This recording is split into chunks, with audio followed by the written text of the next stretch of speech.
When you're standing in front of a mic and wondering whether it will really make a difference in your recordings, the first thing that usually trips people up is the fear of spending a lot of money only to end up with a sound that still sounds just okay.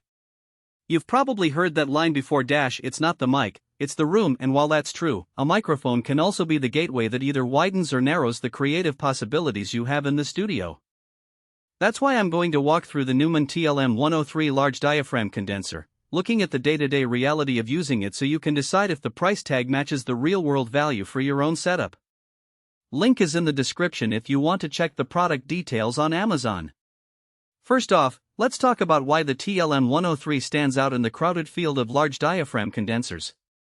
It's not a featured dump microphone that shouts about a high SPL rating or a fancy capsule material. It's built around a pressure gradient transducer and transformerless circuitry that keeps the signal path as clean as it can be. In practice, that design translates into a low-noise floor that is noticeable when you're recording soft vocals or acoustic instruments. I tested the mic in a modest home studio with a reflective bedroom wall, a typical vocal booth made from a couple of phone panels, and a mid-range audio interface that isn't a top-tier unit.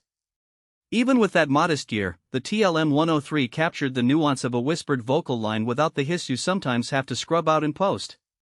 That low-noise characteristic is a genuine strength if you habitually track quiet sources or if you like to keep the recording chain as transparent as possible. Now, let's get practical. One of the biggest hidden trade-offs with high-end condensers is how they behave in less-than-ideal acoustic environments.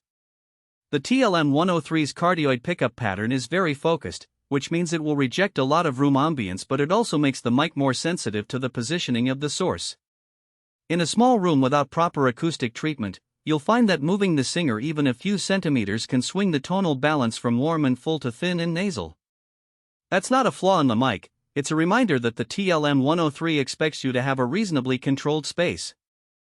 If you're a bedroom recording hobbyist with only a makeshift vocal area, you might need to invest in a couple of broadband absorbers or an isolation shield before you can truly reap the mix benefits. Another point where the TLM 103's design pays off is in handling high-gain situations.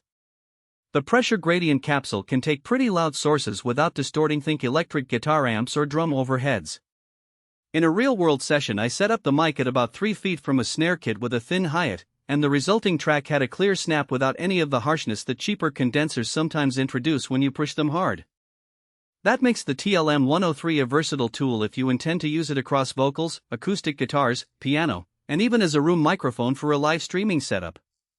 The downside, though, is that the mix output level is relatively high, so you'll need either a pad on your interface or to dial down the gain to avoid clipping when you do get close to a loud source. In other words, you'll have to be mindful of gain staging, especially if you're routing the mic through a preamp that doesn't have an input pad. Who should consider buying this mic?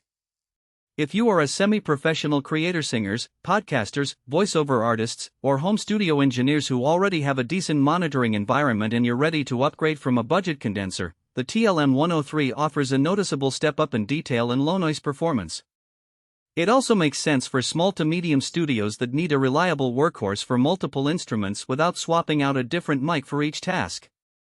The value really emerges when you combine the mic with a good quality Shockmount and a decent pop filter. The included suspension system helps isolate mechanical vibrations, so you'll notice fewer rumble artifacts when someone thumps the microphone stand. Conversely, who might want to skip it? If your recording space is still essentially a closet with no acoustic treatment, you could end up spending more time on post-production fixes than you'd save with a cheaper mic that's more forgiving of room reflections. Likewise, if you're a total beginner who just wants to record voice memos or occasional song ideas, the price point may not be justified. A mid-range large diaphragm mic from a more entry-level brand would deliver decent results without the same financial commitment. Also, if your workflow revolves around low-gain, low-output instruments like a quiet ukulele, you might find the TLM 103's sensitivity a bit more demanding than necessary, and you could end up chasing the perfect mic placement rather than focusing on the performance itself.